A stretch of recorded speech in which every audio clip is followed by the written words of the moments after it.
Hi friends, എല്ലാവർക്കും നമസ്കാരം. എൻ്റെ ഒരു പുതിയ വീഡിയോയിലേക്ക് സ്വാഗതം. അപ്പോൾ ഇന്ന് എന്താണ് ഞാൻ നിങ്ങളോട് പറയാനായിട്ട് വന്നിരിക്കുന്നതെന്ന് നിങ്ങൾക്ക് കേൾക്കണ്ടേ? അയർലൻഡിലെ അവിഹിതങ്ങളെ പറ്റിയാണ്. എനിക്ക് തന്നെ ചിരി വരുക ഇത് പറഞ്ഞിട്ട്.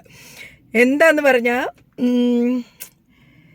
എന്നോട് നിങ്ങൾ കണ്ടു കാണും യൂട്യൂബിൽ നമ്മുടെ വീഡിയോയ്ക്കടിയിൽ ഒരാൾ വന്ന് കമൻറ്റ് ചെയ്തിരിക്കുന്ന ഈ അയർലൻഡിലെ അവിഹിതങ്ങളെപ്പറ്റി ഒന്ന് സംസാരിക്കാമോ എന്ന് ചോദിച്ചു. അല്ല, ഞാൻ ചിന്തിക്കുകയാണ് ആളുകളുടെ ഒരു ക്യൂരിയോസിറ്റിയെ പറ്റിയേ. കാരണം അത് ആരെയും തെറ്റു പറയേണ്ട കാര്യമില്ല. കാരണം മറ്റുള്ളവരുടെ ജീവിതത്തിലെ കാര്യങ്ങൾ അറിയാനാണല്ലോ നമുക്കെല്ലാവർക്കും താല്പര്യം. അപ്പം എപ്പോഴും മറ്റുള്ള ആളുകളുടെ ലൈഫിനെ പറ്റി പറയുന്ന യൂട്യൂബ് വീഡിയോസാണ് ഏറ്റവും അധികം ഹിറ്റാവുന്നത്. അല്ലെങ്കിൽ മറ്റുള്ളവരുടെ ജീവിതത്തെ പറ്റി റിയാക്ഷൻ വീഡിയോ ചെയ്യുന്നവർക്കാണ് എന്താ പറയുക യൂട്യൂബിലെ കാഴ്ചക്കാർ കൂടുതലുള്ളത്.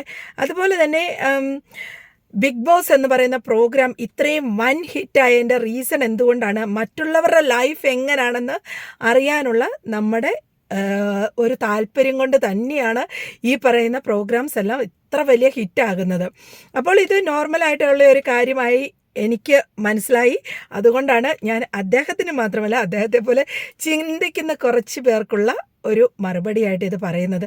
ശരിയാണ്, പല വീഡിയോസും അയർലൻഡിൽ നിന്നും അല്ലെങ്കിൽ മറ്റ് രാജ്യങ്ങളിൽ നിന്നെല്ലാം ഇടുന്നുണ്ടെങ്കിലും അയർലൻഡിലെ അവിഹിതങ്ങളുണ്ടോ എന്നൊരു വീഡിയോ ഞാൻ എവിടെയും കണ്ടിട്ടില്ല. അതുകൊണ്ട് തന്നെ ഞാനും ഇടാമെന്ന് വിചാരിച്ചു. അപ്പോൾ നമുക്ക് അയർലൻഡിലെ അവിഹിതങ്ങളെ പറ്റി സംസാരിക്കാം. അപ്പോൾ ഈ അയർലൻഡിലെ അവിഹിതങ്ങൾ എന്ന് പറഞ്ഞു കഴിഞ്ഞാൽ എൻ്റെ ഒരു കാഴ്ചപ്പാടാണ് ഞാൻ പറയുന്നത്, എൻ്റെ അനുഭവമാണ് ഞാൻ പറയുന്നത്. ഇപ്പോൾ ഞാൻ ഗൾഫ് കൺട്രിയിൽ വർക്ക് ചെയ്ത ആളാണ്. എൻ്റെ ലൈഫിൻ്റെ ഒരുമാതിരി പകുതിയോളം എന്ന് പറഞ്ഞ പോലെ എൻ്റെ വർക്ക് എക്സ്പീരിയൻസിൽ പകുതി സമയവും ഞാൻ സൗദിയിൽ തന്നെ ചെലവിട്ട ആളാണ്. അപ്പോൾ എനിക്ക് അവിടുത്തെ ലൈഫും അവിടുത്തെ ആളുകളുടെ രീതിയും എല്ലാം എനിക്ക് പ്രത്യേകമായിട്ട് നന്നായിട്ട് അറിയാം. അതുപോലെ തന്നെ ഇവിടെ വന്നും ഇപ്പം കുറച്ച് വർഷങ്ങളായല്ലോ. അപ്പോൾ ഇവിടെ വന്നും നമുക്ക് ഇവിടുത്തെ ആളുകളുടെയും ലൈഫ് സ്റ്റൈൽ അറിയാം. ആദ്യമേ തന്നെ ഞാൻ പറയാൻ ഉദ്ദേശിക്കുന്നത് നമ്മുടെ മലയാളികളുടെ കാര്യമാണ്. അതായിരിക്കുമല്ലോ നിങ്ങൾക്ക് കൂടുതൽ അറിയാനായിട്ട് താല്പര്യം. അപ്പം മലയാളികളായ ആളുകളുടെ കാര്യം ഞാൻ പറയുകയാണെങ്കിൽ, ഈ ഗൾഫ് രാജ്യത്തുള്ള ആളുകളെ പോലെ എന്താ പറയുന്നത്, വിരഹം അനുഭവിക്കുന്ന ആളുകൾ ഒരിക്കലും അയർലൻഡിലില്ല. കാരണം ഗൾഫിൽ ഫുൾ ഫാമിലി ആയിട്ട് ജോലി ചെയ്യുന്ന അല്ലെ ഫാമിലി ആയിട്ട് സെറ്റിലായിരിക്കുന്ന ആളുകളെന്ന് പറയുന്നത് വളരെ ഒരു 20% ടോട്ടൽ നമ്മൾ സൗദിയിൽ വർക്ക് ചെയ്യുന്നവരുടെ അല്ലെങ്കിൽ മറ്റ് ഗൾഫ് രാജ്യങ്ങളിൽ വർക്ക് ചെയ്യുന്നവരുടെ ഫാമിലി മാത്രമേ അവരുടെ കൂടെയുള്ളൂ. ബാക്കി എല്ലാവരുടെയും ഫാമിലി നാട്ടിലായിരിക്കാം. അപ്പം ഒരാൾ തന്നെയായിരിക്കും വർക്ക് ചെയ്യുന്നത്. ചിലപ്പോൾ ഹസ്ബൻഡോ അല്ലെങ്കിൽ വൈഫോ അങ്ങനെ ആരെങ്കിലും ആയിരിക്കാം തനിയായിരിക്കും ഈ ഗൾഫ് രാജ്യത്ത് വർക്ക് ചെയ്യുന്നത്. കാരണം അവിടുത്തെ സിസ്റ്റം അതായതുകൊണ്ട്. അതേസമയം അയർലൻഡിലെന്നും പറഞ്ഞു കഴിഞ്ഞാൽ കല്യാണം കഴിക്കാതെ വരുന്ന കുട്ടികൾ വളരെ കുറവാണ്. എന്നാൽ ബാക്കി എല്ലാവരും കല്യാണം കഴിച്ച് അല്ലെങ്കിൽ കുട്ടികളായിട്ട് വൈഫിൻ്റെ വിസയിൽ വരുന്ന ആൾക്കാരാണ് ഒട്ടുമിക്ക ആൾക്കാരും. വളരെ റെയറായിട്ട് മെയിൽ നേഴ്സസ് ഉണ്ട്, എന്നിട്ട് അവരുടെ വൈഫുമാർ വരുന്നുണ്ട്. സ്റ്റിൽ ഫാമിലിയാണ് ഇവിടെ ഏറ്റവും അധികം വരുന്നത്. അപ്പോൾ അതിൻ്റെ വ്യത്യാസം തന്നെയാണ് ഞാൻ പറയാനായിട്ട് ഉദ്ദേശിക്കുന്നത്. ഈ ഗൾഫിൽ നമ്മൾ കല്യാണം കഴിഞ്ഞ് ഈ 30 ദിവസം കഴിഞ്ഞ് അല്ലെങ്കിൽ 2 മാസം കഴിഞ്ഞ് ഹസ്ബൻഡിനെ വിട്ട് അല്ലെങ്കിൽ എന്താ പറയുന്നത് വൈഫിനെ വിട്ട് പ്രവാസ ജീവിതത്തിലേക്ക് മടങ്ങി വരുന്ന ആളുകളെ സംബന്ധിച്ച് എന്ന് പറഞ്ഞാൽ വിരഹം എന്ന് പറയുന്നത് ഒരു വല്ലാത്ത ഒരു അവസ്ഥയാണ്. അപ്പോൾ തീർച്ചയായിട്ടും എന്താ പറയുന്നത്, എത്ര തവണ നമ്മൾ വൈഫിനെ വിളിച്ചാലും ഹസ്ബൻഡിനെ വിളിച്ചാലും എപ്പോഴും അവരുടെ ഫിസിക്കൽ പ്രസൻസ് കൂടുതൽ ആളുകൾക്കും അത് മിസ് ചെയ്യുന്ന ഒരു കാര്യമാണ്. അപ്പോൾ അങ്ങനെ ഒരു അവസ്ഥയിൽ അപ്പം ഞാനാണെങ്കിൽ ഗൾഫിലാണെങ്കിൽ നമ്മൾ ഫാമിലി ആയിട്ടാണ് അവിടെ താമസിച്ചിട്ടുള്ളത്. അപ്പോൾ എനിക്കതിൻ്റെ വ്യത്യാസം ശരിക്കും മനസ്സിലായ ഒരു കാര്യം എന്ന് പറഞ്ഞാൽ, അവിടെ തനിയെ താമസിക്കുന്ന ആളുകൾ പെട്ടെന്ന് തന്നെ ഒന്നാമത് അവിടുത്തെ റൂൾസ് എല്ലാം വളരെ സ്ട്രിക്റ്റാണ്. അപ്പോൾ സ്വാതന്ത്ര്യം ശരിക്കും നമുക്ക് ഇല്ല. എന്താ പറയുന്നത്, വഴിയിൽ കൂടെ ഇപ്പം രണ്ട് പേര് തമ്മിൽ ഒരു ആണും പെണ്ണും കൂടെ നടന്നു പോകുന്ന കണ്ടു കഴിഞ്ഞാൽ തന്നെ അപ്പോഴേ തന്നെ നമ്മുടെ ഫ്രണ്ട്സ് ഗ്രൂപ്പിൽ തന്നെ അതൊരു ടോക്കാകും. അല്ലെങ്കിൽ തന്നെ പഴയ കാലത്താണെങ്കിൽ എൻ്റെ മുത്താവ എന്ന് പറയുന്ന ആളുകളുണ്ടായിരുന്നു. അപ്പോൾ അവർ വന്ന് ഈ ചെക്കിങ്ങിന് അവരെ പിടിക്കും. ഇപ്പോൾ ഒരു പാർക്കിൽ തന്നെ അങ്ങനെ ഒരു ആണും പെണ്ണും ഒന്നിച്ചിരിക്കുവാണെങ്കിൽ അവർ വന്നിട്ട് ചോദിക്കും, വരക എന്ന് പറഞ്ഞ് ചോദിക്കും. അതായത് നിങ്ങളുടെ മാരേജ് സർട്ടിഫിക്കറ്റ് കാണിക്കാൻ പറയും. അപ്പോൾ എപ്പോഴും മാരേജ് സർട്ടിഫിക്കറ്റ് കയ്യിൽ കൊണ്ടു നടക്കുന്നതുകൊണ്ട് ഇവർക്കൊരു പുറത്തിരുന്ന് സമാധാനമായിട്ട് സാധാരണ ഒരു ഫ്രണ്ട്സിന് പോലും സംസാരിക്കാൻ പറ്റാത്ത ഒരു സാഹചര്യമാണ്. ഇപ്പം ഒത്തിരി മാറി, ഇപ്പോഴത്തെ സിറ്റുവേഷൻ ടോട്ടലി മാറി. എന്നാലും ഞാൻ പറയുന്ന എന്നാലും മാറിയെങ്കിൽ പോലും അതിൻ്റെ ആ ഒരു കൾച്ചർ ഇപ്പോഴും അവിടെ നിലനിൽക്കുന്നുണ്ട്. അപ്പോൾ ഈ ഗൾഫിൽ വരുന്ന ആളുകൾക്ക് വളരെ ഈസി ആയിട്ട് അല്ലെങ്കിൽ വളരെ സ്വാതന്ത്ര്യത്തോടെ ഇപ്പം ആണുങ്ങൾക്ക് പെണ്ണുങ്ങളോട് വർത്താനം പറയാനോ പെൺകുട്ടികൾക്ക് ആണുങ്ങളോട് വർത്താനം പറയാനോ അതൊരു ഫ്രണ്ട്ഷിപ്പായിട്ട് ക്രിയേറ്റ് ചെയ്യാനോ, അല്ലെങ്കിൽ ഒരു 5 ആൺപിള്ളേരുണ്ട് അവരുടെ കൂടെ ഒന്ന് പുറത്ത് കറങ്ങാൻ പോകാനോ അവരുടെ കൂടെ ഒരു റെസ്റ്റോറൻറ്റിൽ പോയി ഒരു ഭക്ഷണം കഴിക്കാനോ, തിരിച്ചും പെൺകുട്ടികളുള്ള ഒരു ഗാങ്ങിലോട്ട് പോയി അവരുമായിട്ട് ഫ്രണ്ട്ഷിപ്പ് കൂടാനോ അവരുടെ അക്കോമഡേഷനിലൊന്ന് പോകാനോ അവരുമായിട്ട് ഒരു എന്താ പറയുക ഒരു പാർട്ടി നടത്താനോ എല്ലാം നടക്കുന്നുണ്ടെങ്കിലും വളരെ റെസ്ട്രിക്റ്റഡ് ആയിട്ടുള്ള വളരെ കുറച്ചായിട്ടുള്ള കാര്യങ്ങളാണ് ഈ ഗൾഫ് രാജ്യത്ത് നടക്കുന്നത്. അത്ര വലിയ ഒരു ഓപ്പൺ കൺട്രി അല്ലാത്തത് കൊണ്ട് തന്നെ അത് വളരെ ബുദ്ധിമുട്ടാണ്. അപ്പോൾ അങ്ങനെ വരുമ്പോൾ എന്താണ് പ്രശ്നം? നമുക്ക് എവിടെ നമ്മളുടെ ലൈഫിൽ ഏത് കാര്യം ചെയ്യരുതെന്ന് പറഞ്ഞാൽ അത് ചെയ്യാനുള്ള പ്രേരണ മനുഷ്യർക്ക് കൂടുതലാണ്. എല്ലാവർക്കും അങ്ങനെ തന്നെയാണ്. ഇപ്പോൾ നമ്മളോട് ആ കാര്യം ചെയ്യരുത്, നിങ്ങളത് അങ്ങോട്ട് നോക്കരുത്, അല്ലെങ്കിൽ നിങ്ങൾ അങ്ങോട്ട് പോകരുത്, ഇത് ഈ ഒരു രാജ്യത്ത് ഇത് നടക്കില്ല എന്ന് പറഞ്ഞു കഴിഞ്ഞാൽ നമുക്ക് എന്താ പറയുന്നത്, നമ്മൾക്ക് അനുഭവിക്കാൻ പറ്റാത്ത കാര്യങ്ങൾ ഉള്ള ഒരു സ്ഥലത്താണെങ്കിൽ അത് നമുക്ക് വളരെയധികം മിസ് ചെയ്യുകയും നമ്മൾ എന്താ പറയുന്നത് ഈ മറുകണ്ഠം ചാടാനായിട്ട് വളരെയധികം പ്രേരണ ഉണ്ടാവുകയും ചെയ്യും. പിന്നെ എപ്പോഴും ഈ ഗൾഫിലൊക്കെ വർക്ക് ചെയ്യുന്ന ആണുങ്ങളാണെങ്കിൽ തന്നെ ജോലി കഴിഞ്ഞ് വന്ന് മുറിയിൽ വന്നിരുന്ന് കഴിഞ്ഞാൽ ആ സമയത്ത് നാട്ടിൽ രാത്രിയായി നമ്മുടെ വൈഫിനെ ഒന്ന് ഒരു രാത്രിയിലോ അല്ലെങ്കിൽ ഏർലി മോർണിംഗോ വിളിക്കാൻ പറ്റാത്ത സാഹചര്യം. അതുപോലെ മുറിയിൽ വന്നാൽ ഏകാന്തത, ജോലി റൂം കുക്കിംഗ് ഇങ്ങനെ ഒരു അവസ്ഥയിൽ അവർക്കും സ്ത്രീകളോട് അല്ലെങ്കിൽ അവർക്കും ഒരു ആളുകളോട് അട്രാക്ഷൻ തോന്നുന്നത് സ്വാഭാവികമാണ്. അപ്പം അതുകൊണ്ട് തന്നെ ഞാൻ കണ്ടിരിക്കുന്നത് വെച്ചാണെങ്കിൽ ധാരാളമായിട്ട് എന്താ പറയുന്നത് ഗൾഫ് രാജ്യങ്ങളിൽ ഇങ്ങനെ ആളുകൾ എല്ലാവർക്കും തന്നെ ആരെങ്കിലുമൊക്കെ ആൾ കാണും. പക്ഷേ അതിൻ്റെ തീവ്രത എത്രത്തോളമാണെന്ന് എനിക്കറിയില്ല, അവരെത്ര എക്സ്റ്റെൻഡ് വരെ പോകുമെന്നറിയില്ല. എന്നിരുന്നാൽ പോലും നമ്മളുടെ ഭാര്യ അല്ലെ ഭർത്താവ് കൂടാതെ വേറൊരാളും കൂടെ, അതായത് നാട്ടിലുള്ളവരുടെ കാര്യമാണ് പറയുന്നത്, നാട്ടിൽ ഭാര്യയോ നാട്ടിൽ ഭർത്താവോ ഉള്ള ആളുകളുടെ കാര്യം പറയുന്നത്, അവരുടെ ടൈം പാസ് എന്ന് ഞാൻ പറയില്ല, അവരുടെ ആ അവസ്ഥയാണത്. ആ അവസ്ഥയിൽ നിന്ന് ഒട്ടുമിക്കവാറും, ഞാൻ എല്ലാവരെയും പറയുന്നില്ല, ഒട്ടുമിക്കവാറും സ്ത്രീകളും പുരുഷന്മാരും അവർക്ക് വേറൊരു അഫെയർ ഉണ്ടാകാനായിട്ടുള്ള ഒരു സാഹചര്യം കൂടുതലാവും. ഇപ്പം നമ്മൾ ഫിസിക്കലി പോയി അവരുമായിട്ട് ഒരു ബന്ധം സ്ഥാപിക്കുന്നത് മാത്രമല്ലല്ലോ നമ്മൾ അവിഹിതം എന്ന് പറയുന്നത്, ഫോണിൽ കൂടെയാണെങ്കിൽ തന്നെയും തുടർച്ചയായിട്ട് നമ്മൾ ഒരു നോർമൽ അല്ലാത്ത രീതിയിൽ നമ്മൾ വളരെ ഇൻറ്റിമസിയോടുകൂടി സംസാരിക്കുന്നതും അതൊരു അവിഹിതം തന്നെ എന്ന് പറയാം. അതുപോലെ തന്നെ ഇപ്പോഴാണെങ്കിൽ എല്ലാവിധ സാഹചര്യങ്ങളുമുണ്ട്, വീഡിയോ കോൾ ഇത് എല്ലാമുണ്ട്. അപ്പോൾ അതിൻ്റേതായ വ്യത്യാസങ്ങളും ധാരാളമുണ്ട്. അപ്പം അതാണ് ഞാൻ എപ്പോഴും പറയുന്നത്, നമ്മൾക്ക് ചിന്തിക്കാൻ സമയം കൂടുതൽ, നമ്മൾ ബോറടിക്കാനായിട്ട് സമയം കൂടുതൽ, നമുക്ക് പോകാനുള്ള പ്ലേസുകൾ കുറവ്, നമുക്ക് മറ്റ് ആക്ടിവിറ്റീസ് ഒന്നുമില്ലാതെ വരുമ്പോഴാണ് നമ്മൾ ലൈഫിലേക്ക് ഇങ്ങനത്തെ കാര്യങ്ങൾ കൂടുതലായിട്ടും കടന്നു വരുന്നത്. അപ്പോൾ ഞാൻ അയർലൻഡിലെ ഒരു കാര്യം പറയാം. അയർലൻഡിൽ ഇവിടെ ഞാൻ നേരത്തെ പറഞ്ഞല്ലോ, എല്ലാവരും തന്നെ ഫാമിലി ആയിട്ട് ജീവിക്കുന്ന ആളുകളാണ്. അപ്പോൾ ഇപ്പോൾ ഒരു 2 കുട്ടികളുണ്ടെന്ന് വെച്ചോ, അപ്പം വൈഫ് ഒരു ഷിഫ്റ്റിന് ജോലിക്ക് പോകുന്നു, ഹസ്ബൻഡ് അടുത്ത ഷിഫ്റ്റിന് പോകുന്നു. അപ്പോഴെന്ന് പറഞ്ഞു കഴിഞ്ഞാൽ ഇവർ തമ്മിൽ, ഹസ്ബൻഡും വൈഫും തമ്മിൽ കാണുന്ന സമയം വളരെ വിരളമാണെങ്കിൽ പോലും ഇവരുടെ റെസ്പോൺസിബിലിറ്റീസ് ഭയങ്കര കൂടുതലാണ്. അതായത് ഇപ്പം ഹസ്ബൻഡും വൈഫും തമ്മിൽ ശരിക്കും പറഞ്ഞാൽ ഈ റിലേക്ക് പോകുന്ന റിലേക്ക് നമ്മൾ സ്റ്റിക്ക് കൈമാറത്തില്ലേ, ഓടി വന്നിട്ട് സ്റ്റിക്ക് കൈമാറുന്ന പോലെ ആ സ്റ്റിക്കിൻ്റെ സ്ഥാനത്ത് എന്താ പറയുക മക്കളാണെന്നുള്ളതാണ്. അതായത് വൈഫ് വരുന്ന സമയത്ത് ഹസ്ബൻഡിന് ഓടിപ്പോണം, അല്ലെങ്കിൽ അതിന് അരമണിക്കൂർ മുമ്പേ പോയി പിള്ളേരെ മുറിയിൽ അടച്ചിട്ടിട്ടായിരിക്കും പോകുന്നത്. അപ്പം ഇവരുടെ മനസ്സിൽ മറ്റ് ചിന്തകൾക്ക് സ്ഥാനം വരുന്നില്ല. കാരണം ഈ കുഞ്ഞുങ്ങൾ വീട്ടിൽ ലോക്ക്ഡായിട്ട് ഇരിക്കും, എന്തെങ്കിലും പറ്റുമോ എന്ന് ഓർത്ത് ഹസ്ബൻഡ് ടെൻഷനിൽ ഡ്യൂട്ടിക്ക് പോകുന്നു. വൈഫാണെങ്കിൽ ഡ്യൂട്ടിയിൽ നിന്ന് വരുന്നു, അയ്യോ എൻ്റെ കുഞ്ഞുങ്ങൾ അവിടെ വല്ല ഗ്യാസേൽ വല്ലോ ചെയ്യുമോ, അത് ചെയ്യുമോ ഇത് ചെയ്യുമോ എന്ന് ഓർത്ത് വെപ്രാളപ്പെട്ട് ഓടി വീട്ടിൽ വരുന്ന ഒരു സാഹചര്യം. അപ്പോഴെന്ന് പറഞ്ഞു കഴിഞ്ഞാൽ ഞാൻ ഉദ്ദേശിക്കുന്നതെന്ന് പറഞ്ഞാൽ ഇവർക്ക് വേറൊരു കാര്യത്തെപ്പറ്റി ചിന്തിക്കാനായിട്ട് സമയമേ ഇല്ല. എപ്പോഴും ഈ ഫാമിലി ഇങ്ങനെ റൺ ചെയ്യണം. ഒരു ദിവസം പോലും ആകപ്പാടെ വല്ലപ്പോഴും ഹസ്ബൻഡിനും വൈഫിനും ഒരു ഓഫ് കിട്ടുവാണെങ്കിൽ അവർ പുറത്തു പോയി അവരുടെ ഗ്രോസറീസ് മേടിക്കണം, അതുപോലെ തന്നെ കുട്ടികൾക്ക് എന്തെങ്കിലും വാങ്ങിക്കാനുണ്ടെങ്കിൽ അത് മേടിക്കണം, അവരെയും കൊണ്ടൊരു റെസ്റ്റോറൻറ്റിൽ പോകണം. ഇങ്ങനെ എപ്പോഴും ബിസി ആയിരിക്കുന്ന ഒരു സാഹചര്യമാണ് അയർലൻഡിൽ മാത്രമല്ല മറ്റ് യൂറോപ്യൻ രാജ്യത്തുള്ള. കാരണം ഇവിടെ ഒരാൾ തന്നെ വർക്ക് ചെയ്ത് കഴിഞ്ഞാൽ ഇവിടെ ജീവിക്കാനായിട്ട് ഒരിക്കലും സാധ്യമല്ല. കാരണം ഇവിടുത്തെ ടാക്സ്, ഇവിടുത്തെ വീടിൻ്റെ റെൻറ്റ്, ഇവിടുത്തെ യൂട്ടിലിറ്റി ബില്ല്, ഇതൊന്നും ഒരാൾ വർക്ക് ചെയ്താൽ ഒരിക്കലും നടക്കുന്ന കാര്യമല്ല. അത്രമേൽ എക്സ്പെൻസീവാണ് ഈ ഒരു കൺട്രിയിലെ ജീവിതം. അപ്പോൾ തീർച്ചയായിട്ടും ഈ രണ്ടുപേരും ജോലി ചെയ്യണം. അപ്പം കുട്ടികളുണ്ടെങ്കിൽ രണ്ടുപേർക്കും ഒരേ ജോലിക്ക് പോകാൻ പറ്റില്ല. കാരണം നമ്മളൊരു ക്രഷിൽ കുട്ടികളെ വിടുവാണെങ്കിൽ പിന്നെ ജോലിക്ക് പോയിട്ട് കാര്യമില്ല.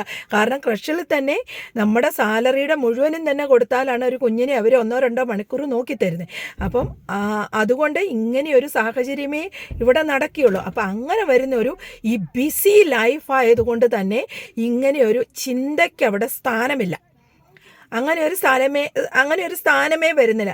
അതല്ലെങ്കിൽ പിന്നെ വളരെ റെയറായിട്ട് സംഭവിക്കുന്നുണ്ട് ഈ ബ്രോക്കൺ ഫാമിലീസ്. ഹസ്ബൻഡും വൈഫും തമ്മിൽ എന്തെങ്കിലും വലിയ പ്രശ്നങ്ങൾ നടക്കി അവർ തമ്മിൽ സ്വരച്ചേർച്ചയില്ലാതെ നടക്കുന്നതായിട്ടുള്ള ആ ഫാമിലിയിൽ ചിലപ്പോൾ അവർക്ക് എക്സ്ട്രാ മാരിറ്റൽ റിലേഷൻഷിപ്പിനുള്ള സാഹചര്യങ്ങൾ കൂടുതലായിട്ടുണ്ട്. അല്ലെങ്കിൽ എന്താ പറയുന്നത്, അവരതിനു വേണ്ടി ട്രൈ ചെയ്യാനായിട്ട് നോക്കുന്നുണ്ട് എവിടത്തെയും പോലെ തന്നെ. പക്ഷേ അതിൻ്റെ ഒരു റേറ്റ് വളരെ കുറവാണെന്നുള്ളതാണ്. പിന്നെ അദ്ദേഹം അയർലൻഡിലെ ഇവിടെ ജീവിക്കുന്ന ഐറിഷുകാരുടെ കാര്യമാണ് ചോദിച്ചെങ്കിൽ ഞാൻ അതിൻ്റെ ആൻസർ പറയാം.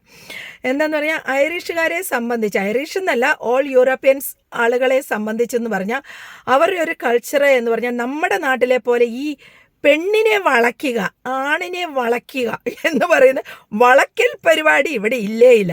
നേരെ വന്ന് ചോദിക്കും. അവരെന്ത് കാര്യമാണെങ്കിലും അവർ സ്ട്രെയിറ്റ് ഫോർവേഡായിട്ട് ചോദിക്കുന്ന ആളുകളാണ്. ഇപ്പം നമ്മളോട് ഒരാൾ വന്ന് ചോദിക്കുകയാണ്, എനിക്ക് നിന്നെ ഇഷ്ടമാണ്, നിനക്ക് ഇഷ്ടമാണോ എന്ന് ചോദിച്ചു കഴിഞ്ഞാൽ എന്നാ പറയുന്നത്, ഇവിടെ നമുക്ക് ഓപ്പണായിട്ട് അവരോട് പറയാം, സോറി എനിക്ക് ഇഷ്ടമില്ല, എനിക്ക് വേറെ കമ്മിറ്റ്മെൻറ്റ്സ് ഉണ്ട് എന്ന് പറഞ്ഞു. ഓ താങ്ക് യു വെരി മച്ച്, നല്ലതായിപ്പോയി നീ എന്നോട് പറഞ്ഞത് എന്ന് പറഞ്ഞ് വളരെ അതിനെ നല്ല രീതിയിലെടുത്ത് അവർ പിന്മാറും. മനസ്സിലായോ? അല്ലാതെ ആ ആളുടെ പുറകെ നടന്ന് അവരെ ഫെഡപ്പ് ചെയ്ത് അവർക്ക് മെസ്സേജ് അയച്ച് അവരെ വളച്ച് അങ്ങനെ എടുക്കുന്ന ഒരു സംവിധാനം ഇവിടെ ഇല്ല. അവർ ഏത് റിലേഷൻഷിപ്പിനെ റെസ്പെക്റ്റ് ചെയ്യുന്ന രീതിയാണ് ഞാൻ കണ്ടിട്ടുള്ളത്. അതുപോലെ തന്നെ അവർക്ക് ഒരാളുമായിട്ട് വേറെ ഒരു റിലേഷൻ വേണമെങ്കിൽ അവർ ഡയറക്റ്റ് വന്ന് ചോദിക്കും, എനിക്ക് നീയുമായിട്ട് ഒരു നൈറ്റ് പോകണമെന്നുണ്ട്, are you ready for that എന്ന് ചോദിക്കും. ഓക്കെ, നമ്മൾ റെഡി ആണെങ്കിൽ yes I am ready, okay, if not ഞാൻ റെഡിയല്ല, അങ്ങനെ പറയാനുള്ള ഒരു സാഹചര്യം ഈ ഒരു കൺട്രിയിലുണ്ട്. അതിനെ ആരും ഉപദ്രവിക്കാൻ വരികയോ ആരെങ്കിലും എന്തെങ്കിലും ചെയ്യാൻ നടക്കുകയോ ഒന്നും ചെയ്യില്ല. കാരണം ഇത് ആളുകളുടെ സ്വാതന്ത്ര്യമാണ്. അങ്ങനെയുള്ളവർക്ക് എന്തും ചെയ്യാം. അതായത് ഡ്രഗ്സ് എടുക്കേണ്ടവർക്ക് ഡ്രഗ്സ് എടുക്കാം, കുടിക്കേണ്ടവർക്ക് കുടിക്കാം, അവിഹിത ബന്ധത്തിന് പോവേണ്ടവർക്ക് പോകാം. ഇതെല്ലാം നമ്മുടെ ചോയ്സാണ് ഈ കൺട്രിയിൽ. അല്ലാതെ ആരും ഫോഴ്സ് ചെയ്ത് അതിലേക്ക് പ്രേരിപ്പിക്കുകയില്ല. അതായത് ഞാൻ പറഞ്ഞതിൻ്റെ നിങ്ങൾക്ക് മനസ്സിലായി കാണുമല്ലോ. കാരണം എന്ന് വെച്ചാൽ ഇപ്പം ഗൾഫിലാണെങ്കിൽ തന്നെയും ഇപ്പം നമ്മൾ മാരീഡ് ആണെങ്കിൽ പോലും നമ്മളെ ഒന്ന് വളയ്ക്കാനായിട്ട് വരെ ആളുകൾ ട്രൈ ചെയ്യും. മെസ്സേജ് അയച്ച് അല്ലെങ്കിൽ ഗുഡ് മോർണിംഗ് അയച്ച് ഇങ്ങനെ വളയ്ക്കലൊക്കെ നമ്മൾ പലരുടെയും ഇതിൽ കണ്ടിട്ടുള്ള ഒരു കാര്യമാണ്. അപ്പോൾ അവിടെയൊക്കെ എന്താ പറയുക, നമുക്കിഷ്ടമില്ല എന്ന് നേരെ പറഞ്ഞാൽ പോലും ഇഷ്ടപ്പെടുത്താനായിട്ടുള്ള രീതിയിൽ പിന്നെയും പുറകെ നിന്ന് ഫെഡപ്പാക്കി അവസാനം ഒരു രക്ഷയില്ലാതെ ഇഷ്ടപ്പെടുന്ന അവസ്ഥയിലോട്ട് ആക്കിയെടുക്കുന്ന ഒരു രീതിയാണ് അങ്ങനെയുള്ളത്. നാട്ടിലെ സ്ഥിതിയും ഏകദേശം ഇങ്ങനെ തന്നെയാണല്ലോ. അപ്പോൾ അവിടെയൊക്കെ എന്ന് പറഞ്ഞു കഴിഞ്ഞാൽ നമ്മൾ ഒരാളെ റിജക്റ്റ് ചെയ്ത് കഴിഞ്ഞാൽ, ഇപ്പം നാട്ടിലൊക്കെ റിജക്റ്റ് ചെയ്ത് കഴിഞ്ഞാൽ എന്താണ് ഉപദ്രവം, ആസിഡ് ഒഴിക്കൽ, അല്ലെങ്കിൽ ആ പെണ്ണിനെ പറ്റി അപഖ്യാതി പറഞ്ഞുണ്ടാക്കൽ, അല്ലെങ്കിൽ അവരുടെ കുടുംബത്തിൽ പോയി പ്രശ്നം ഉണ്ടാക്കൽ, ഇങ്ങനെ ഈ പലവിധ പ്രോബ്ലംസ് നടക്കുന്നുണ്ട്. അതിവിടെ നടക്കുന്ന വിഷയമേ അല്ല. കാരണം നമുക്ക് ഇഷ്ടമല്ലെങ്കിൽ ഇഷ്ടമല്ലെന്ന് പറയാം, ഇഷ്ടമാണെങ്കിൽ ഇഷ്ടമാണെന്ന് പറയാം. അപ്പോൾ അതെല്ലാം നമ്മുടെ ചോയ്സാണ്. പിന്നെ ഇവിടെ ഞാൻ മലയാളീസിൻ്റെ ഇടയിൽ അങ്ങനെ ഒരു വലിയ പ്രശ്നം ഞാൻ കണ്ടിട്ടില്ല. ഈ അവിഹിതം എന്ന് പറയുന്ന രീതിയിൽ വലിയ വിഷയം കണ്ടിട്ടില്ല. എന്നാൽ ഉണ്ട്, പക്ഷേ എന്നാലും വലിയ തോതിൽ കണ്ടിട്ടില്ല. കാരണം ഞാൻ ഈ ആദ്യം പറഞ്ഞതുപോലെ ലൈഫിൽ എല്ലാവരും ബിസിയാണ്. ഇവിടെ ജോലി ചെയ്യാതെ ജീവിക്കാനേ സാധ്യമല്ല. ജോലി എന്നും ജോലി ചെയ്യണം. ഓരോ മണിക്കൂറിന് വേണ്ടിയിട്ട് ഇവിടെ പേ ചെയ്യുന്നതുകൊണ്ട് ആ ഒരു മണിക്കൂറെങ്കിലും ജോലി കിട്ടുമോ എന്നറിയാൻ വേണ്ടിയിട്ട് ആളുകൾ ഓടി നടന്ന് ജോലി ചെയ്യുന്ന ഒരവസ്ഥയാണ്. അത് പൈസ ഓവർ സമ്പാദിച്ച് ബാങ്കിലിടാൻ വേണ്ടിയിട്ടല്ല അവരെല്ലാം ഓടി നടക്കുന്നത്. അപ്പോൾ ഇത് ജീവിക്കാൻ വേണ്ടിയിട്ടാണ് ചെയ്യുന്നത്. അതാണ് ഇന്നത്തെ ഇവിടുത്തെ അവസ്ഥ. അതുകൊണ്ട് തന്നെ ആർക്കും അവിഹിതം ചിന്തിക്കാൻ സമയമില്ല. ഓക്കെ, അവിഹിതത്തിലോട്ട് പോകാൻ സമയമില്ല. നമുക്ക് ലൈഫ് ഇപ്പം എവിടെ ആണെങ്കിലും നമ്മുടെ ലൈഫ് നമ്മൾ ബിസി ആയിട്ട് വെക്കുകയാണെങ്കിൽ അങ്ങനെ ഒരു ചിന്തകൾക്ക് പോലും ഒരു സ്ഥാനമില്ല. നിങ്ങളാരും യൂറോപ്യൻ കൾച്ചർ എന്ന് പറഞ്ഞു കഴിഞ്ഞാൽ ഈ അവിഹിതമാണെന്ന് നിങ്ങൾ ചിന്തിക്കരുത്. ചില ആൾക്കാർ പറയും സായിപ്പ്, അവർ സായിപ്പല്ലേ, അവരുടെ പരിപാടി ഏതാണ്? അത് വെറും ചിന്തയാണ്, വെറുതെ ഉള്ള ചിന്തയാണ്. അത് നമ്മൾ നാട്ടിലിരിക്കുമ്പോൾ നമുക്ക് തോന്നുന്ന ചിന്തയാണ്. അവരെ മാതിരി ഡീസൻ്റ് ആയിട്ടുള്ള എന്താ പറയുന്നത്, നമുക്ക് അവരുടെ കൂടെ വർക്ക് ചെയ്യുമ്പോൾ തന്നെയും ഞാൻ ഇതുവരെയും കണ്ടിട്ടില്ല നമ്മളെ ഇങ്ങനെ കണ്ണ് വെച്ച് അളന്ന് നോക്കുന്നത്, തല മുതൽ താഴെ വരെ നോക്കുന്നത്. അവർ നമ്മളെ കെയർ പോലും ചെയ്യത്തില്ല. ഒരു മനുഷ്യജീവിന്ന് മാത്രമേ അവർ കാണത്തുള്ളൂ. ഒരു പെണ്ണാണെന്ന് പോലും അവർ കരുതാത്ത രീതിയിലാണ് അവരുടെ ഒരു കൊളീഗ്, അത്രയേ ഉള്ളൂ. വളരെ റെസ്പെക്റ്റ് ആയിട്ടാണ് ഇവർ സ്ത്രീകളോട് പെരുമാറുന്നത്. അതുകൊണ്ട് തന്നെ എന്താണ് ഈ ഒരു കൺട്രിയിൽ നമ്മൾ ഫുൾ ഓപ്പണായ ഡ്രസ്സ് ഇട്ടാൽ പോലും അവരിങ്ങനെയൊന്നും ജസ്റ്റ് ഒന്ന് നോക്കത്ത് പോലും ഇല്ലെന്നുള്ളതാണ് ശരിക്കും. അതുകൊണ്ട് തന്നെയാണ് ഇവിടെ നാട്ടിൽ ഇവിടെ യൂറോപ്യൻസ് നമ്മുടെ നാട്ടിൽ വരുമ്പോൾ നമ്മുടെ കൾച്ചർ വെച്ചിട്ട് എന്താ ചെയ്യുന്നത്, നമ്മളിവരെ വല്ലാതെ നോക്കും. അവരൊരു ഷോർട്ട്സോ അല്ലെങ്കിൽ ഒരു ചെറിയ ഡ്രസ്സോ, ഇപ്പം നാട്ടിൽ തന്നെ കണ്ടില്ലേ എക്സ്പോസ് ആയിട്ട് നടക്കുന്ന പെണ്ണുങ്ങളെ പറ്റി ഇഷ്ടം പോലെ അതും ഇതും പറയുകയും അതുപോലെ തന്നെ അവരെ ഒത്തിരി ട്രോള് ചെയ്യുകയൊക്കെ ചെയ്യുന്നത്. ബിക്കോസ് അത് നമ്മുടെ കൾച്ചറാണ്, അത് അക്സെപ്റ്റബിൾ അല്ല. പക്ഷേ ഇവിടെ സംബന്ധിച്ച് ഈവൻ സമ്മർ ടൈമിലൊക്കെ ഇവിടെ ഡ്രസ്സ് ഇല്ലാതെ വരെ ആളുകൾ ഓടി നടക്കുന്നുണ്ട്. പക്ഷേ അത് മലയാളീസ് ആണേലും അത് കണ്ട് അവരുടെ കണ്ണ് ഇതായി കഴിയുമ്പം അത് വരുന്ന സമയത്ത് ഇങ്ങനെ തുറിച്ചു നോക്കും. അത് കഴിഞ്ഞ് ഒരു മാസം കഴിയുമ്പോൾ തന്നെ ഇത് എല്ലായിടത്തും ഇത് തന്നെയാണ്. സോ യൂസ്ഡ് ആകുന്നുണ്ട്.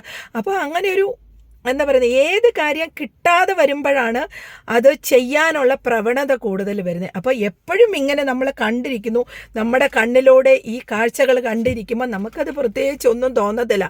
ഇപ്പം ഞാൻ എപ്പോഴും ഓർക്കുന്ന ഒരു കാര്യമാണ്, നമ്മളുടെ ഒരാളുടെ കൈ ഇങ്ങനെ അടച്ച് പിടിച്ചു കഴിഞ്ഞ് ഒരാളോട് സംസാരിക്കുകയാണെന്ന് വെച്ചോ, അപ്പം തീർച്ചയായിട്ടും മറ്റേ ആൾക്ക് അതിലൊരു ക്യൂരിയോസിറ്റി കാണും, ഇതിനകത്ത് എന്താണെന്ന് അറിയാനായിട്ട്. അപ്പോൾ എപ്പോഴും ഇതിനകത്ത് ഇതെന്തിനാണ് ഈ കൈ അടച്ചു പിടിച്ചത്, ഇതിനകത്ത് എന്താണ് എന്ന് ചിന്തിക്കും. അതേസമയം ഈ കൈ തുറന്നിട്ട് സാധാരണ രീതിയിൽ സംസാരിക്കുകയാണെങ്കിൽ പ്രത്യേകിച്ചൊന്നുമില്ല. അത് തന്നെയാണ് ഈ ഡ്രസ്സിങ്ങിൻ്റെ കാര്യത്തിൽ എന്നാണ് എനിക്ക് തോന്നുന്നത് കേട്ടോ. കാരണം ഇവർ ഈ തുറന്നെല്ലാം വിട്ട് നടക്കുന്നതുകൊണ്ട് ഇവിടെ ആരും അതൊന്നും കെയർ ചെയ്യുന്നില്ല, അതിൻ്റെ ആവശ്യവും ആർക്കും. അതേസമയം ഈ മൂടി വെച്ച് നടക്കുന്ന സ്ഥലങ്ങളിലാണ് എനിക്കറിയാം. കാരണം ഞാൻ സൗദിയിലായിരുന്നു. അബായ, അതായത് പർദ്ദ ഇട്ടുകൊണ്ട് നമ്മൾ നടക്കണമായിരുന്നല്ലോ. അപ്പോൾ പർദ്ദ ഇട്ട് നടക്കുമ്പോൾ നമ്മളുടെ ഈ കഴുത്തിൻ്റെ ഇത്രയും ഭാഗം കണ്ടാൽ തന്നെ അവിടെ വരെ തുറിച്ചു ആൾക്കാരുടെ ബഹളമാണ്. നമ്മളൊരു മാർക്കറ്റിൽ പോകുമ്പോഴും അപ്പം നമ്മൾ ഷോള് വെച്ച് കഴുത്ത് നല്ല ചുറ്റിക്കെട്ടി വയ്ക്കും, കഴുത്തും കൂടെ കാണാതിരിക്കാനായിട്ട്. അപ്പം അതായത് അത്രയും ആളുകൾ എന്താ പറയുന്നത്, ആ വ്യത്യാസമുണ്ട്. അത് ഞാൻ ആരെയും കുറ്റം പറയുന്നല്ല കേട്ടോ. എന്താന്ന് പറഞ്ഞാൽ അതാണ് അവിടുത്തെ സാഹചര്യം, അതാണ് അവിടുത്തെ രീതി, അല്ലെങ്കിൽ അതാണ് അവരുടെ ജീവിത സാഹചര്യം. അതുകൊണ്ട് അങ്ങനെ സംഭവിച്ചു പോകുന്ന അത് ചീത്തയായിട്ടല്ല ഞാൻ പറയുന്നത്. അതവരുടെ അവർ കാണാതിരിക്കുമ്പോൾ ആളുകളെ കാണുമ്പോഴുള്ള ഒരു താല്പര്യം, അത് മാത്രമേ പറയുന്നുള്ളൂ. തീർച്ചയായിട്ടും ഒരാണുങ്ങൾ പെണ്ണുങ്ങളെ കണ്ടു കഴിഞ്ഞാൽ നോക്കുക എന്നുള്ളത് ഇത് ഒരു സഹജമായിട്ടുള്ള കാര്യമാണ്. ഞാൻ പറഞ്ഞ ഇവിടുത്തെ കാര്യമാണ് പറഞ്ഞത്. ഇവിടെ എല്ലാം ഓപ്പൺ ആയതുകൊണ്ട് അവർക്ക് പ്രത്യേകിച്ച് നോക്കാനും ഒന്നുമില്ല. പിന്നെ അവിഹിതത്തിലേക്ക് പോകാനാണെങ്കിലും പോകേണ്ടവർക്ക് ഇപ്പം വേണമെങ്കിൽ ഇപ്പം പോകാം, അങ്ങനത്തെ രീതിയിലാണ് ഇവിടെ ഇരിക്കുന്നത്. അതുകൊണ്ട് ആരും അതേപ്പറ്റി ബോധേഡ് പോലുമല്ല. പിന്നെ ഇവിടെ കോളേജിലൊക്കെ പഠിക്കാൻ വരുന്ന സ്റ്റുഡൻസ് ആണെങ്കിലും അല്ലെങ്കിൽ മറ്റാളുകളാണെങ്കിലും ഇപ്പോൾ ബോയ്സിൻ്റെ കൂടെ അവർ ട്രിപ്പ് പോകണമെങ്കിൽ ട്രിപ്പ് പോകാം, അല്ലെങ്കിൽ ഗേൾസിൻ്റെ കൂടെ ബോയ്സിന് അവർ ട്രിപ്പ് പോകണമെങ്കിൽ പോകാം. അവരെവിടെയെങ്കിലും ഓവർനൈറ്റ് പിള്ളേരെല്ലാം കൂടെ സ്റ്റേ ചെയ്യുന്നതിന് കുഴപ്പമില്ല. അങ്ങനെ ഒരു രീതിയാണ് ഇവിടെ. പക്ഷേ അതേസമയം അത് മറ്റു സ്ഥലത്ത് അത് നടക്കില്ല. അതുപോലെ തന്നെ പാർക്കിൽ പോയി ഇവർക്കൊക്കെ മീൻസ് ഒരു ഗേൾ ഫ്രണ്ട് ബോയ് ഫ്രണ്ട് അവർക്ക് സംസാരിച്ച് അവരുടെ ഫ്യൂച്ചർ സെറ്റ് ചെയ്ത് എടുക്കാനായിട്ട് പറ്റും. അതുകൊണ്ട് തന്നെയാണ് എന്താ പറയുന്നത്, അവർ തമ്മിൽ അറിയാനായിട്ടുള്ള സാഹചര്യങ്ങൾ കിട്ടും. ആരും അവരെ ഉപദ്രവിക്കാൻ പോകുന്നില്ല, ആരും അവരെ ആ ഒരു കണ്ണുവെച്ച് നോക്കാൻ പോകുന്നില്ല. അപ്പം അവർക്ക് എന്താ പറയുന്നത്, തമ്മിൽ അറിയാനായിട്ടുള്ള കൂടുതൽ അവസരങ്ങൾ കിട്ടുന്നുണ്ട്. അല്ലാതെ നമ്മളിപ്പോൾ നാട്ടിലെ പോലെ ഒരാളെ ദൂരേന്ന് കണ്ടു, അയ്യോ ഇഷ്ടമോ, ഇറങ്ങി ഓടി അവൻ്റെ കൂടെ ഒളിച്ചോടി, അത് കഴിഞ്ഞ് ഒളിച്ചോടി താമസിക്കാൻ തുടങ്ങുമ്പോഴാണ് അവൻ്റെ യഥാർത്ഥ സ്വഭാവം അറിയുന്നത്. കാരണം ഇവർ തമ്മിൽ നന്നായി സംസാരിച്ചിട്ടില്ല, ഇടപെട്ടിട്ടില്ല. അപ്പോൾ എങ്ങനെയാണ് അറിയുന്നത് ഈ ആൾ എങ്ങനെയാണെന്ന്? അതായത് പണ്ടത്തെ കല്യാണങ്ങളെ വെച്ച് നമ്മൾ ഈ ഒരു പെണ്ണ് കാണാൻ ചെന്നു, കണ്ടു, കെട്ടി, പക്ഷേ ആ നരകത്തിൽ സഹിച്ച് ഹസ്ബൻഡ് ആണേലും വൈഫ് ആണേലും ജീവിക്കും. ഇന്നത്തെ പിള്ളേരെ സംബന്ധിച്ച് അവർക്ക് ഇഷ്ടമില്ലാത്ത കാര്യം അവർ അക്സെപ്റ്റ് ചെയ്യത്തില്ലല്ലോ. അപ്പം ഈ ഒരു കാര്യം നോക്കുവാണെങ്കിൽ എനിക്ക് ഇവിടുത്തെ ഒരു സിസ്റ്റമാണ് ഇഷ്ടം. കാരണം ആണാണെങ്കിലും പെണ്ണാണെങ്കിലും സംസാരിക്കാനുള്ള ഒരു സ്വാതന്ത്ര്യം, ഇടപെടാനുള്ള ഒരു സ്വാതന്ത്ര്യം, ഡീസൻ്റായിട്ട് നമുക്ക് പുറത്തിരുന്ന് സാധാരണ രീതിയിൽ സംസാരിക്കാനുള്ള ഒരു അനുവാദം. അപ്പോൾ നമ്മൾ ഏത് കാര്യവും സ്ട്രിക്റ്റ് ആകുമ്പോഴത്തേക്കും അതിൻ്റെ ഏറ്റവും വേഴ്സ്റ്റ് ആയിട്ടുള്ള രീതിയിലേക്ക് നമ്മൾ പോകാനായിട്ട് അതൊരു പ്രേരണയാകും. അപ്പോൾ ഇതാണ് എനിക്ക് പറയാനുള്ളത്. അപ്പോൾ ഇവിടെ നിങ്ങൾ വിചാരിക്കുന്ന പോലെ എല്ലായിടത്തും ഉള്ള പോലെ വലിയ അവിഹിതമൊന്നുമില്ലാത്ത ഒരു സ്ഥലമാണ്. നമുക്ക് വളരെ കംഫർട്ടബിളായിട്ടും സേഫായിട്ടും ജീവിക്കാൻ പറ്റുന്ന ഒരു സ്ഥലമാണ്. ഇപ്പോൾ രാത്രിയിലാണെങ്കിലും ഞാൻ 1 o'clock ഒക്കെ ഈ പല സാഹചര്യങ്ങളിലും ഡ്യൂട്ടിയിൽ നിന്നൊക്കെ ലേറ്റായി അല്ലെങ്കിൽ മറ്റ് സ്ഥലത്ത് പോയിട്ടൊക്കെ ഞാൻ 1 o'clock 2 o'clock എല്ലാം തന്നെ ഡ്രൈവ് ചെയ്ത് വരാറുണ്ട്. ആരും ബോധേഡേ അല്ല. അതേസമയം നാട്ടിലെനിക്ക് പേടിയാണ്. രാത്രി 8 മണി കഴിഞ്ഞിട്ട് തനിയെ ഡ്രൈവ് ചെയ്യാൻ പേടിയാണ്. കാരണം നമ്മളൊരു പെണ്ണാണ് ഡ്രൈവ് ചെയ്യുന്നതെന്ന് അറിയുമ്പോൾ നമുക്ക് അതിൻ്റേതായ പ്രശ്നങ്ങൾ വരും. അത് നമുക്ക് പലതവണ അനുഭവം ഉണ്ടായിട്ടുള്ളത് കൊണ്ടാണ് പറയുന്നത്. ഞാൻ ആരെയും ആക്ഷേപിക്കുകയല്ല, അങ്ങനെ അനുഭവം ഉണ്ടായിട്ടുണ്ട്. അതാണ് ഓരോ കൾച്ചറിൻ്റെ ഡിഫറൻസ്. അതുകൊണ്ട് ഇവിടെ വന്ന ആളുകൾ എല്ലാവർക്കും എനിക്കറിയാം, അവരെല്ലാം ഈ കൾച്ചറിനെ റെസ്പെക്റ്റ് ചെയ്യുന്നു. ഈ കൾച്ചറിൽ ജീവിക്കുമ്പോൾ നമുക്കും നല്ലൊരു സ്വാതന്ത്ര്യമാണ്. അതായത് നമ്മളെ ആരും ഫോഴ്സ് ചെയ്യുന്നില്ല ഒരു കാര്യവും ചെയ്യാനായിട്ട്.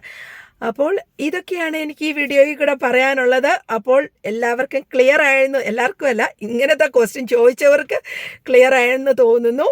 അപ്പോൾ ശരി, അപ്പോൾ മറ്റൊരു വീഡിയോയുമായി നിങ്ങളുടെ മുമ്പിൽ വീണ്ടും വരുന്നതായിരിക്കും. അപ്പോൾ നിങ്ങൾക്ക് ഇതുപോലത്തെ ക്വസ്റ്റ്യൻസ് എന്തെങ്കിലും ഉണ്ടെങ്കിൽ എന്നോട് ചോദിക്കാം, ഞാൻ വീഡിയോയിലൂടെ ആൻസർ തരുന്നതായിരിക്കും.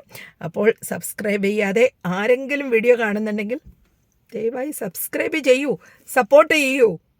Thank you.